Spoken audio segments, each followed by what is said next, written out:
شیعہ سے جب کوئی نکاح کا پروگرام ہو تو کیسے باقاعدہ کسی دارالفتہ سے پہلے فتویٰ لیں. سمجھ میں آ رہی ہے بات؟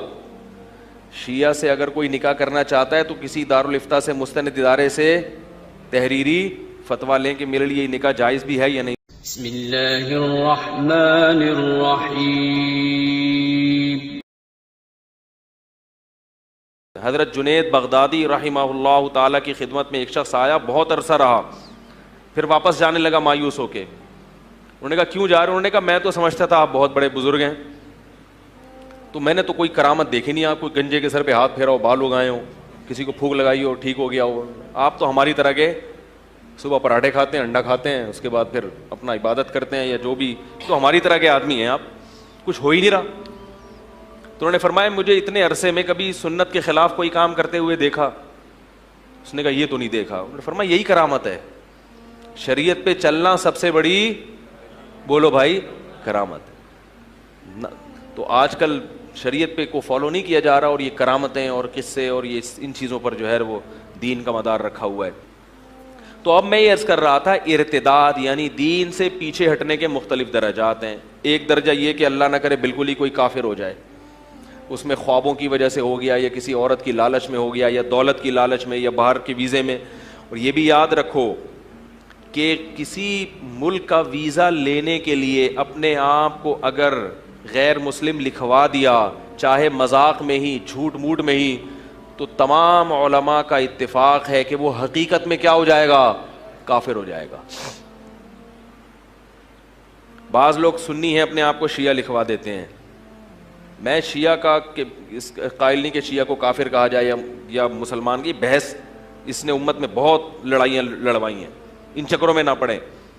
لیکن اپنا مسلک بدلنا دنیا کی خاطر یہ غیرت مند لوگوں کا کام, بولو بھائی, نہیں ہوتا. یہ غیرت مند لوگوں کا کام نہیں ہوتا. عالمگیر کا مشہور واقعہ ہے نا, اس کی بیوی کیا تھی؟ شیعہ تھی. تو شیعہ سے جب کوئی نکاح کا پروگرام ہو تو کیسے باقاعدہ کسی دارالفتہ سے پہلے فتویٰ لیں. سمجھ میں آ رہی ہے بات؟ شیعہ سے اگر کوئی نکاح کرنا چاہتا ہے تو کسی دارالفتہ سے مستند ادارے سے تحریری فتویٰ لیں کہ میرے لیے یہ نکاح جائز بھی ہے یا نہیں. وہ اس کے عقائد کی تفصیل جاننے کے بعد فتویٰ دیں گے. ایسا ہی نہیں ہو کہ کوئی بھی شیعہ ہے تو سنی سے نکاح کرے, سنی ہے تو شیعہ سے نکاح کرے. اس کی ڈیٹیل ہے, کچھ اس میں تفصیل ہے. دارالعلوم کرنگی ہے, بنوری ٹاؤن ہے, جامعۃ الرشید ہے, جامعہ فاروقیہ ہے, یا وہاں پنجاب میں جامعہ اشرفیہ ہے, کسی بھی اوتھینٹک مدرسے سے باقاعدہ اس کے عقائد بتا کے ریٹرن میں فتویٰ لیں اس میں.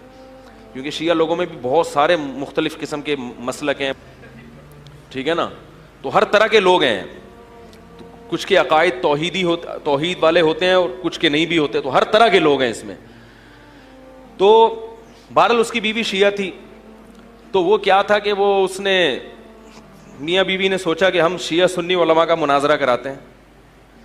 تو اس نے کچھ ایران سے شیعہ ذاکر بلائے اور ادھر سے انہوں نے سنی علماء بلائے. تو اللہ کی قدرت کے وہ سنی علماء مناظرہ جیت گئے. تو وہ جو بادشاہ کی بیوی تھی نا, اس نے اپنی انسلٹ محسوس کی کہ میرے مسلک کے جو مولانا تھے وہ کیا ہو گئے, مناظرہ ہار گئے. تو اس کو بڑا افسوس ہوا کہ میں تو آپ کی محبوبہ ہوں اور آپ نے میری انسلٹ کی ہے. اس زمانے میں تو فارسی میں ہوتی تھی جو بھی ہوتی تھی, آج کل انگلش میں کیا کہتے ہیں اس کو, انسلٹ کیا, بے عزتی کی ہے. ایک طرف مجھے کہتا ہوں میں محبوبہ ہوں اور دوسری طرف آپ نے کیا کی ہے, انسلٹ. تو بادشاہ نے بیوی کا کہا کہ دیکھو میں نے تمہیں اپنا دل دیا ہے, اپنا ایمان, بولو نا یار. دیکھو اسلام میں عیسائی لڑکی سے نکاح کی بھی اجازت ہے, لیکن قرآن نے جہاں عیسائی عورت سے نکاح کی اجازت دی, نیچے اسی آیت میں کیا کہا قرآن میں, وَمَن يَكْفُرْ بِالْإِيمَانِ فَقَدْ حَبِطَ عَمَلُهُ, جو اپنا ایمان بیچ ڈالے گا اس کے اعمال میں برباد کر دوں گا اور آخرت میں اس کا کوئی حصہ نہیں ہوگا. اللہ نے بتا دیا کہ تمہیں عیسائی عورت سے نکاح کی اجازت دی جا رہی ہے, ایمان بیچنے کی اجازت, بولو بھائی, نہیں دی جا رہی.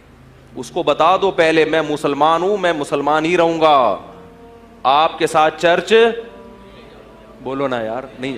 اور یہ بھی اجماع ہے اس پر کہ بچے بھی کیا ہوں گے, مسلمان ہوں گے, بچے بھی چرچ نہیں جائیں گے, مسجد جائیں گے, چلا لگائیں گے, سروزہ لگائیں گے.